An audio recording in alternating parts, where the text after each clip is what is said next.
Assalamualaikum. I hope you are in good condition and health. Today's topic is stability and properties of suspension. इससे पहले कि हम अपनी video start करें, अगर आपने मेरा चैनल सब्सक्राइब नहीं किया तो इसको सब्सक्राइब कर दीजिए, लाइक कर दीजिए, शेयर कर दीजिए ताकि दूसरे स्टूडेंट्स भी इससे बेनिफिट ले सकें। मूव करते हैं अपने टॉपिक पर, which is stability and properties of suspensions. First है कि स्टेबिलिटी ऑफ सस्पेंशन में factor that contribute to appreciable stability of a suspension include, यानी कि वो फैक्टर जो कि कंट्रीब्यूट करते हैं कि किसी भी सस्पेंशन की स्टेबिलिटी में वो कौन से हैं। एक है स्मॉल पार्टिकल साइज़, यानी पार्टिकल साइज स्मॉल होना चाहिए। फर्स्ट है point, reduce the size of the disperse particle increases the total surface area of the solid. Particle size जो डिस्पर्स स्पेस का जो पार्टिकल साइज है उसको रिड्यूस करने से क्या होता है, टोटल सरफेस एरिया जो होता है पार्टिकल का वो इंक्रीज हो जाता है। The greater the degree of sub division of a given solid the larger the surface area. जितने ज़्यादा सब डिवीजन होगा यानी जितने ज़्यादा पार्टिकल स्मॉल होगा उतना ज़्यादा सरफेस एरिया होगा। The increase in surface area means also an increase in interface between the solid and liquid leading to an increase in viscosity of a system. अच्छा, इन सरफेस एरिया इंक्रीज़ होगा, इसका मतलब क्या है कि जो इंटरफेस है बिटवीन, यानी कि ज़्यादा से ज़्यादा पार्टिकल और लिक्विड मीडियम के दरमियान जो है वो इंटरफेस होगा। और इस तरीके से क्या होगा कि इसका मतलब है कि विस्कोसिटी उसकी ज़्यादा इंटरफेस है तो इसका मतलब है विस्कोसिटी भी उसकी इंक्रीज़ होगी। ठीक है, जितना ज़्यादा पार्टिकल साइज स्मॉल होगा। ठीक है, अगर लार्ज पार्टिकल साइज़ होंगे तो उसका जो है वो इतना नहीं होगा, क्योंकि लार्ज पार्टिकल साइज़ होंगे तो वो उनकी विस्कोसिटी वो जो है वो इतना लिक्विड मीडियम से इतना इंटरेक्ट नहीं हो रहा होगा, क्योंकि उनकी सरफेस एरिया इतना नहीं होगा, तो जिसकी वजह से जो है वो पार्टिकल सेटल होना शुरू हो जाएंगे वो, और वो जो है ना वो लिक्विड रहेगा। ठीक है, उसकी विस्कोसिटी में इन्हांसमेंट नहीं होगी। अगर स्मॉल पार्टिकल साइज़ होगा तो वो एक विस्कस जो है ना सॉल्यूशन की फॉर्म में बन जाएगा, क्योंकि पार्टिकल का सरफेस एरिया ज़्यादा होगा। पार्टिकल का जो है जब सरफेस एरिया ज़्यादा होगा तो इंटरफेस भी उसका ज़्यादा होगा लिक्विड मीडियम के साथ। ठीक है, नेक्स्ट चलते हैं। बी है हमारा इंक्रीजिंग द विस्कोसिटी, या फिर हम विस्कोसिटी ही इंक्रीज़ कर दें सस्पेंशन की। Increasing the viscosity of the continuous phase can lead to the stability of suspension, यानी कि अगर हम viscosity of continuous phase increase कर देंगे तो इससे क्या होगा, जो कंटिन्यूस फेज है उसकी जो है वो सस्पेंशन की स्टेबिलिटी बढ़ाएगी। ठीक है, this is so because the rate of sedimentation can be reduce by increasing in viscosity. जैसे कि हम पहले भी पढ़ के आ चुके हैं कि विस्कोसिटी इंक्रीज़ करने से क्या होता है कि जो रेट ऑफ सेडिमेंटेशन है वो स्लो डाउन हो जाती है, रिड्यूस हो जाती है। Viscosity increases is brought about by addition of thickening एजेस to the external phase. Viscosity को हम इंक्रीज़ कैसे कर सकते हैं, हम उस पर थिकनिंग एजेंट डाल सकते हैं, हम इसको विस्कोसिटी मॉडिफायर डाल सकते हैं, पॉलीमर्स डाल सकते हैं, इस हिसाब से हम विस्कोसिटी इंक्रीज़ कर सकते हैं। In water these must be either soluble और स्वेल।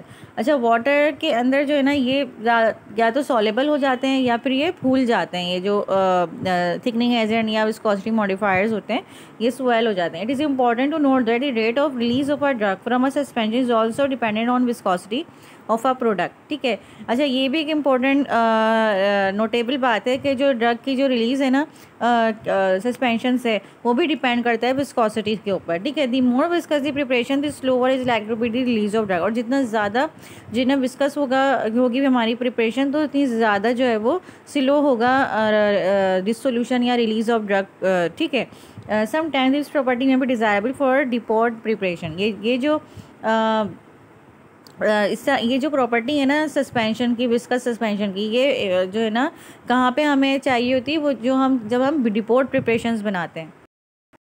डीपोर्ट प्रिपरेशन वो प्रिपरेशंस होती हैं जैसे कि डीपोर्ट इंजेक्शंस होते हैं। डीपोर्ट इंजेक्शन, अच्छा डीपोर्ट को हम कह सकते हैं कि एक स्टोरेज, ठीक है, मेडिकेशन की एक स्टोरेज होती है। ठीक है, एक स्टोरेज जिससे कि हम डीपोर्ट इंजेक्शंस लगा लें। डीपोर्ट इंजेक्शंस में क्या होता है कि जो भी हमारा मेडिकल स्टाफ है वो इंजेक्शन को जो है ना वो पेशेंट में एडमिनिस्टर करता है। ठीक है, डीपोर्ट इंजेक्शन करता है। डीपोर्ट इंजेक्शन जाके एक जगह जाके स्टोर हो जाते हैं, ठीक है, बॉडी के अंदर, और वहाँ से जो ड्रग्स है वो ये ऐसे होते हैं कि जो ना ड्रग बॉडी के अंदर जाके थोड़े थोड़े वक्त के साथ साथ ये जो टाइम होता है रिलीज़ होने का, ये जो है हम पहले से ही कंट्रोल करते हैं। ठीक है, तो वो थोड़े थोड़े वक्त में जाके जो है वो मेडिकेशन खुद ही रिलीज़ होती रहती है, और वो हमें जो उसका बेनिफिट थेराप्यूटिक इफेक्ट मिलता रहता है। ठीक है, तो इनको हम डिपोर्ट प्रिपरेशंस कहते हैं। ठीक है, जैसे कि एक टैबलेट होती है, ठीक है, जब हम टैबलेट लेते हैं तो वो थोड़ी थोड़ी वो रिलीज़ होती रहती है, कुछ सस्टेन रिलीज टैबलेट्स होती हैं। ठीक है, तो वो जो है ना चीज़ ऐसी मेडिकेशंस को डिपोर्ट प्रिपरेशंस कहते हैं, ठीक है। अब है नेक्स्ट स्टेबिलिटी ऑफ सस्पेंशन है temperature. Rising temperature leads to flocculation of sterically stabilize by non ionic surfactant suspension. अच्छा, अगर हम टेम्परेचर रेज करेंगे तो वो क्या करेंगे, टेम्परेचर रेज करने से फ्लॉक्यूलेशन क्रिएट हो रही है, ठीक है। वो उन सस्पेंशन में जो कि स्टेरिकली स्टेबलाइज्ड हैं। स्टेरिकली स्टेबलाइज्ड हम पढ़ के आ चुके हैं, जैसे कि क्या करते हैं कि जो भी हम अपना डालते हैं फ्लॉक्यूलेटिंग एजेंट, ठीक है, या फिर सस्पेंडिंग एजेंट, वो ऐसे जो है ना अपने आप को ऐसे ओरिएंट करते हैं पार्टिकल्स के ऊपर कि जो दूसरा पार्टिकल है वो उसकी तरफ अट्रैक्ट नहीं होता, ठीक है, और जिसकी वजह से वो सस्पेंडेड ही रहते हैं, इसलिए इसको स्टेरिकली स्टेबलाइज्ड कहते हैं, ठीक है। इनका मेथड अलग होता है।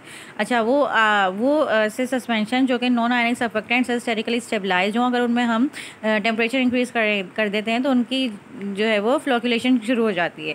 Repulsion force depend upon amount of surfactant absorption particles, ठीक है। जो रिपल्जन फोर्स होती है वो डिपेंड किसके ऊपर करती है कि कितना अमाउंट ऑफ सर्फेक्टेंट जो है वो एब्जॉर्ब हो रहा है किसी भी पार्टिकल्स के ऊपर।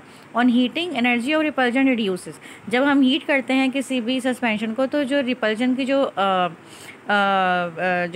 फोर्स होती है वो रिड्यूस हो जाती है, ठीक है, बिकॉज ऑफ डिहाइड्रेशन, क्योंकि डिहाइड्रेशन होती है। लिक्विड मीट जो हमारा सस्पेंशन है उसमें जो कंटिन्यूस फेज है उसमें डिहाइड्रेशन शुरू हो जाती है, ठीक है, सर्फेक्टेंट की। Attraction increases and particles flocculate. फिर रिपल्जन जो है ना रिड्यूस होती है, तो इसका मतलब है कि पार्टिकल्स के दरमियान अट्रैक्शन जो है ना वो क्रिएट होना शुरू हो जाती है, जिसकी वजह से पार्टिकल्स फ्लॉक्यूलेट होते हैं और सेडिमेंटेशन होती है। During freezing processes particle overcome repulsive barrier due to ice formation, ठीक है।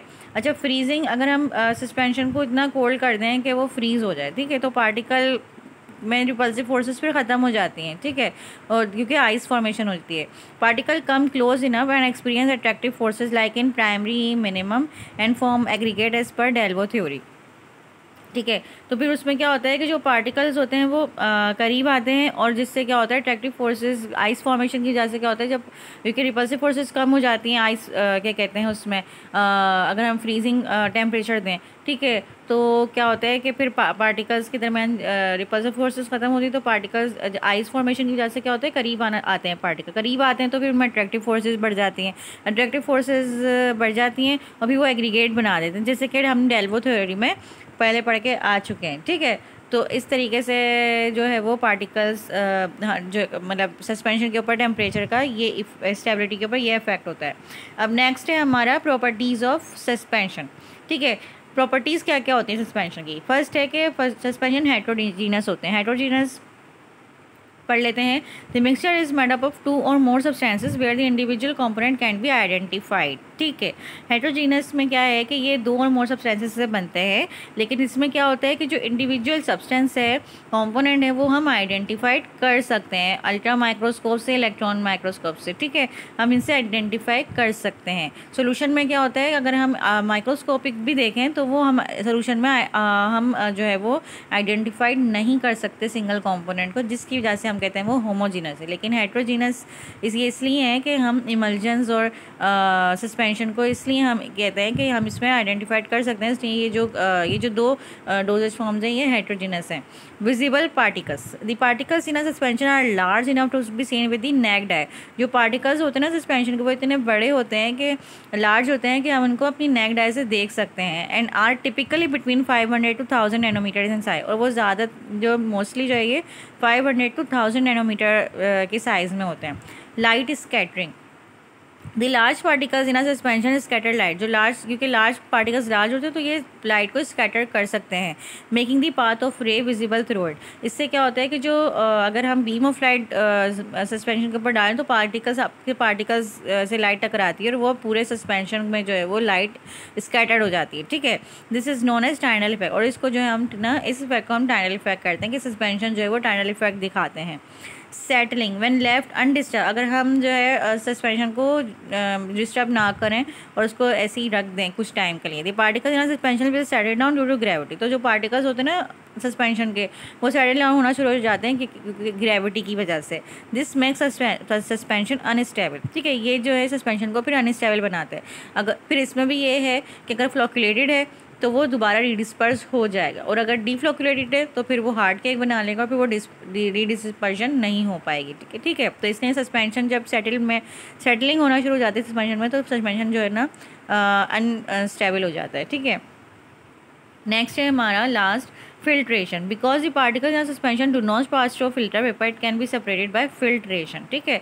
क्योंकि पार्टिकल्स जो होते हैं वो सस्पेंशन के फिल्टर पेपर से पास नहीं हो पाते, क्योंकि वो लार्ज इनफ होते हैं। फिल्टर पेपर के पोर्स जो होते हैं वो ऐसे नहीं होते कि वो पार्टिकल्स इतने साइज़ के नहीं होते कि पार्टिकल्स में से गुजर जाएगी। तो इसलिए जो फिल्ट्रेशन होती है ना, क्या कहते हैं फिल्ट्रेशन, यानी जो पार्टिकल्स होते हैं ना सस्पेंशन के, तो फिर हम उनको फिल्ट्रेशन अलग दूसरे जो मेथड है ना फिल्ट्रेशन के, फिल्टर पेपर के अलावा जो दूसरे मेथड हैं उनसे हम सस्पेंशन के पार्टिकल्स को फ़िल्टर आउट करते हैं। ठीक है।